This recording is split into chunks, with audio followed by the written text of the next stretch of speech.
فرماتے میں نے دعا مانگنے کا طریقہ اپنی بیوی سے سیکھا۔ حضرت وہ کس طرح؟ فرمانے لگے میری بیوی نے نا مجھے کوئی کام بتایا، کچھ پیسوں کی ضرورت کے لیے کہا، تو میں نے اسے کہا کہ بھئی ابھی میرے پاس نہیں ہے، کچھ دنوں میں آتے ہیں تو میں دے دوں گا۔ عورتوں کی عادت ہوتی ہے وہ بار بار یاد کراتی ہیں، 2-4 دنوں کے بعد پھر اس نے کہا حضرت وہ میں نے کہا تھا کچھ پیسے، میں نے اسے کہا کہ ابھی میرے پاس نہیں ہے، کچھ دنوں میں ملتے ہیں تو میں تمہیں دے دوں گا۔ اس نے کچھ دنوں کے بعد پھر کہا حضور وہ میں نے کچھ پیسے کہے تھے۔ فرماتے میں نے ڈانٹ دیا، میں نے کہا کہ کیا تو روز مجھے شرمندہ کرتی ہے، کہا نا میرے پاس نہیں ہے، ہوں گے تو دے دوں گا، تو روز یاد کراتی ہے۔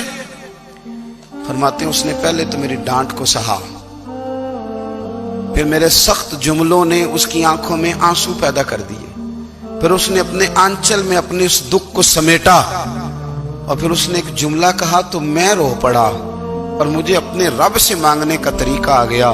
مجھے کہنے لگی حضرت جی آپ نے ڈانٹ دیا، میں نے سہ لیا، پر آپ ہی میرے شوہر ہیں، بتائیں نا آپ سے نہ کہوں تو میں کس سے جا کے کہوں۔ فرماتے ہیں میں رو پڑا، اور میں کھل کے رویا، اور میں تڑپ کے رویا، اور پھر میری سسکیاں بند گئیں۔ تو مجھے کہنے لگی آپ کو کیا ہوا؟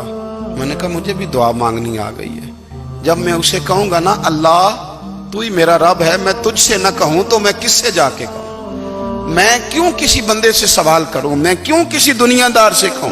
میں تیرے بندوں کا، نیک بندوں کا وسیلہ لے کے، تیرے محبوب کی غلامی لے کے تیری بارگاہ میں آیا، تجھ سے نہ مانگوں تو کس سے مانگوں؟